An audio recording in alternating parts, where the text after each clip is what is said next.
Plus अर्धगोले का क्षेत्रफल कैसे आएगा? गोले का क्षेत्रफल को क्या होता है 4πr², इसका क्या होगा 2πr²। प्लस अब छठ में फलक का क्षेत्रफल, 6 फलकों का नहीं पूछा है छठ में, मतलब फलक तो सिर्फ क्या है एक ही है ना, छठ में फलक की बात कर रहे हैं, 6 का 6 टोटल नहीं कर रहे हैं। तो यहां हम क्या करेंगे, छठ में फलक का क्षेत्रफल क्या आएगा भुजा स्क्वायर, क्या आएगा भुजा का, क्योंकि एक फलक का क्षेत्रफल क्या होता है भुजा का स्क्वायर है ना, और फिर उसमें क्या 5 का निकाल दो तो 5 का गुणा कर दो है ना। मान लो हमें एक वर्ग का क्षेत्रफल निकालना है, ये घन कैसा होता है वर्गाकार होता है कि नहीं,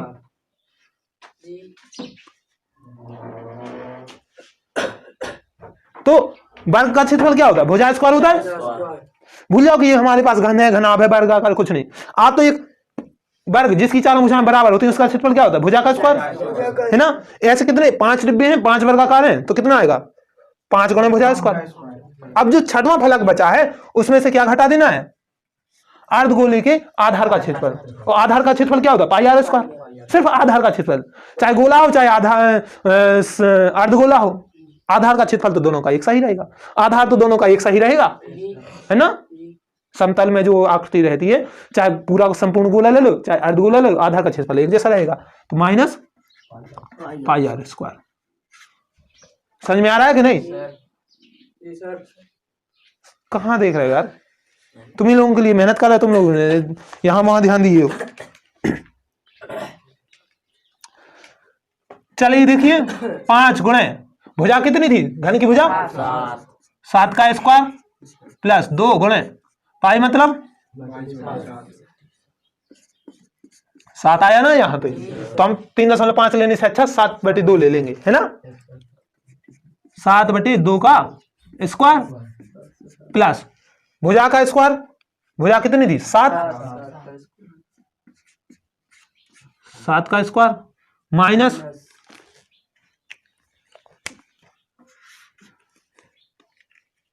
माइनस 22/7 गुणे आर कितना है माइनस जैसा लग रहा है हाँ 7/2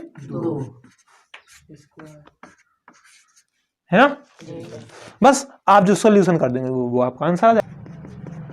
शेष बचे ठोस का वो कह लो चाहे आप ये कह लो कि संपूर्ण उसका क्या क्षेत्रफल, शेष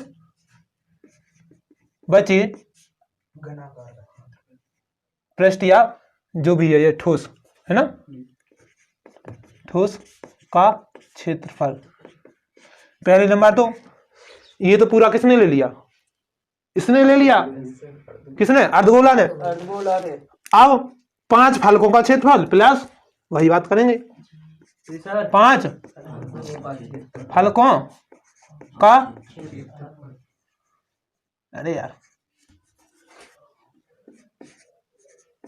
क्षेत्रफल प्लस 5 फलकों का क्षेत्रफल, उसमें क्या था हमें मान लो पेंटिंग करनी थी है ना, तो हम कहां करते ऊपरी पृष्ठ पे करते, इसमें हम कहां तक पेंटिंग करेंगे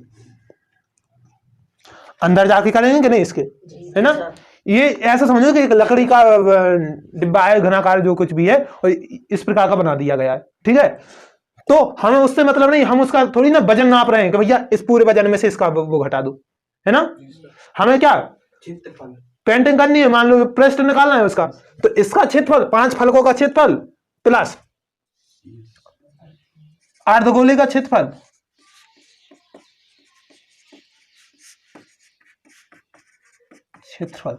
ठीक है।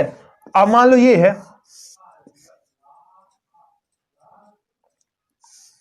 इस प्रकार की आकृति है ठीक है, तो इसके बाद जो ये पृष्ठ बचे हुए हैं उनका क्षेत्रफल कैसे निकालोगे, तो छठ में फलक का क्षेत्रफल माइनस अर्धगोले के आधार के क्षेत्रफल है ना। कौन से क्षेत्रफल में से घटा दोगे आप, इस छठ में फलक के क्षेत्रफल में से क्या घटा दोगे आधार के व्यास का क्षेत्रफल घटा दोगे, अर्धगोला हो चाहे गोला हो, आधार का व्यास सॉरी आधार का क्षेत्रफल है कि नहीं, तो आप क्या करोगे प्लस क्या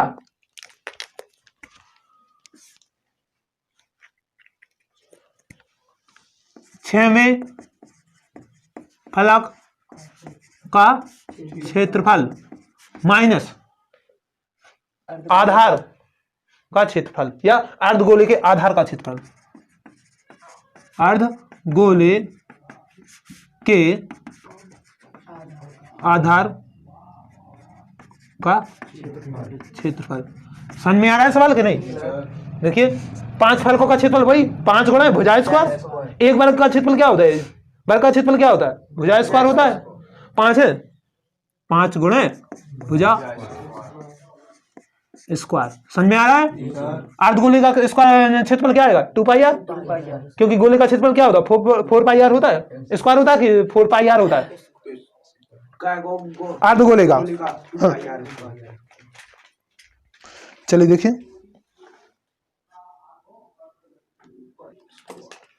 हाँ तो 2 पाई आर स्क्वायर, ठीक है। अब और क्या है? छठवां फलक, छठवां फलक क्या रहेगा? भुजा का है ना, ठीक है। माइनस अर्धगोले का आधार का क्षेत्रफल क्या आएगा? पाई आर स्क्वायर। ये आधार के क्षेत्रफल आ गया। इससे सॉल्व करोगे। अब चूंकि इसमें तो वो है नहीं है, क्या कोई भुजा दी नहीं गई है कितने सेंटीमीटर उतने सेंटीमीटर, तो हमने मान लिया भुजा को कितनी है? एक्स। भुजा को कितनी मानी? तो त्रिज्या कितनी आएगी? हाँ x/2। यदि तो माना घन की भुजा बराबर कितनी है? x। तो क्या अर्धगोले की त्रिज्या है ना, तो त्रिज्या बराबर कितनी होगी? x/2। ये आय बराबर। समझ में आ रहा है? ऐसे किया था ना, 7 थी उसकी भुजा, तो व्यास कितना था? व्यास भी उसका 7 था, तो त्रिज्या कितनी थी? 7/2। यहाँ पे क्या भुजा हमने मान ली x, तो क्या आएगी? x/2। सवाल में हमें लिखना पड़ेगा, हो सकता है वो किसी को a मान रहे हो किसी को b मान रहे हो, तो हमें खुद लिखना पड़ेगा। तो जो आंसर आएगा हमारा x में आएगा, तो वो कैसे मानेंगे? तो हमने पहले लिख दिया, माना भुजा कितनी है? x। अब जहां जहां भुजा लिखा है वहां x लिख दो। 5 x², ठीक है, 2 पाई और x/2 का स्क्वायर, है ना, प्लस भुजा का स्क्वायर मतलब x का स्क्वायर, माइनस क्या? पाई गुणा x/2 का स्क्वायर, ठीक है। इसे सरलतम रूप में हल कर देना, जितना सरलता में बदल पाए बस वो आपको क्या हो जाएगा? इस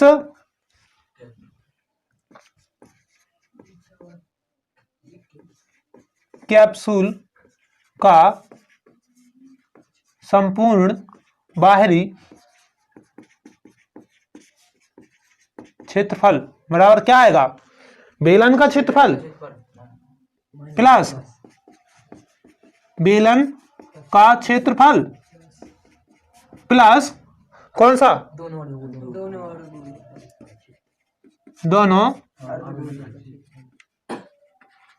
अर्ध गोले का क्षेत्रफल, ठीक है। बेलन के क्षेत्रफल का सूत्र क्या होता है? बताओ। Pi R square H.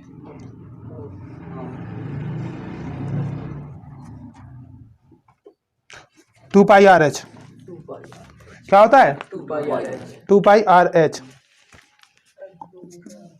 2 pi R H. R आपके पास है, एच भी है। अर्धगोले, एक अर्धगोले का जितना है उसमें 2 का गुणा कर देना। अर्धगोले का क्षेत्रफल तो पहले गोले का कितना होता है? अर्धगोले का, सिर्फ गोले का होता है 4 pi R square. 4 pi R square, तो अर्धगोले का कितना आएगा? 2 पाई आर स्क्वायर। ये आ गया एक अर्धगोले का, दूसरे का निकालना, 2 का गुणा कर दो, ठीक है। अब आपके पास आर का मान कितना है? 2.5 और एच का मान कितना है? बेलन का एच 9।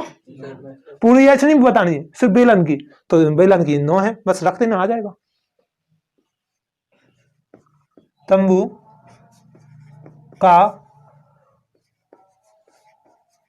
संपूर्ण बाहरी पृष्ठ या क्षेत्रफल, या क्या आ जाएगा ये, यही क्या है, आवश्यक कैनवास का क्षेत्रफल है। जितनी भी आवश्यकता है, कितने की आवश्यकता पड़ेगी, जितना कि उसका क्षेत्रफल होगा। कैनवास, कितने कैनवास की आवश्यकता पड़ेगी, जितना कि इसका क्षेत्रफल होगा। तो आवश्यक कैनवास का क्षेत्रफल बराबर तंबू का संपूर्ण बाहरी क्षेत्रफल, है ना। और तंबू का संपूर्ण बाहरी क्षेत्रफल कैसे आएगा, बेलन का क्षेत्रफल, बेलन का क्षेत्रफल प्लस शंकु का क्षेत्रफल। ठीक है, बेलन का क्षेत्रफल 2 पाई आर एच और शंकु का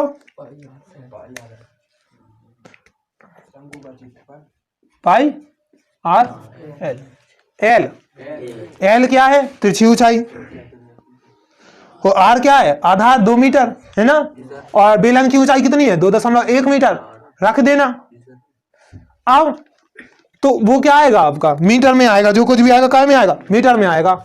ठीक है, अब जितने भी मीटर आए, है ना, जितने भी मीटर आए आपका आंसर इसमें रखने पर, तो 1 मीटर का खर्चा कितना है, 1 मीटर की लागत, हमें अपनी भाषा में नहीं लिखना, हमें उसी की भाषा में, 1 मीटर की कैनवास की लागत है ना, कितनी, 500 रुपए। ठीक है, तो इतने मीटर की लागत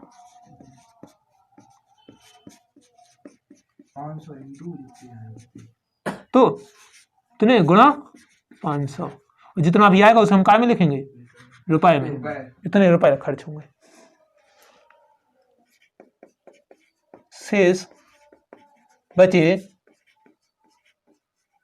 संपूर्ण भाग का क्षेत्रफल। ठीक है, क्या आएगा,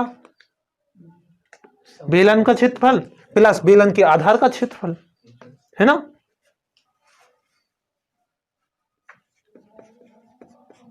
बेलन का क्षेत्रफल, वक्र पृष्ठीय मतलब बाहरी पृष्ठ, बेलन का पृष्ठीय क्षेत्रफल प्लस बेलन के आधार का, ये साथ में प्लस में और करना है, क्या करना है, देखिए शंकु का क्षेत्रफल करोगे कि नहीं,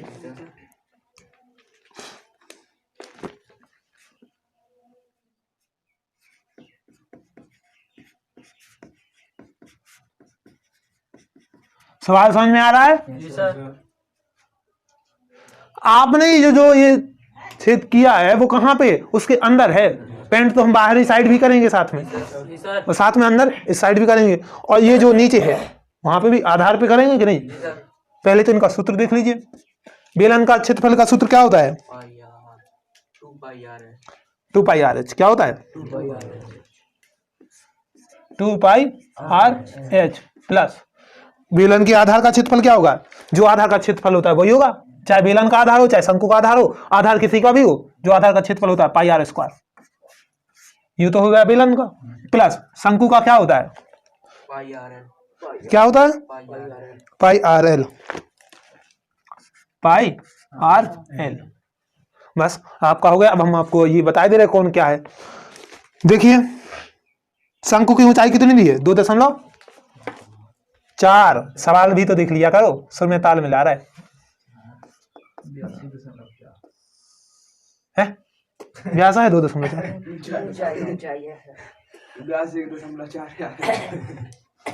व्यास कितना है,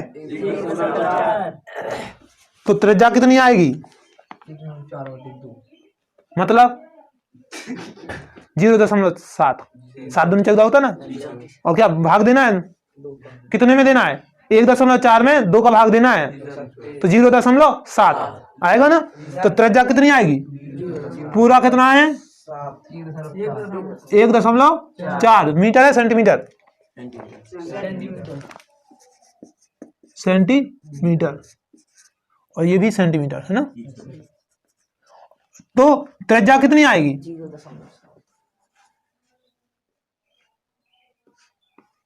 0.7 सेंटीमीटर, है ना। और इसकी शंकु की ऊंचाई कितनी आएगी?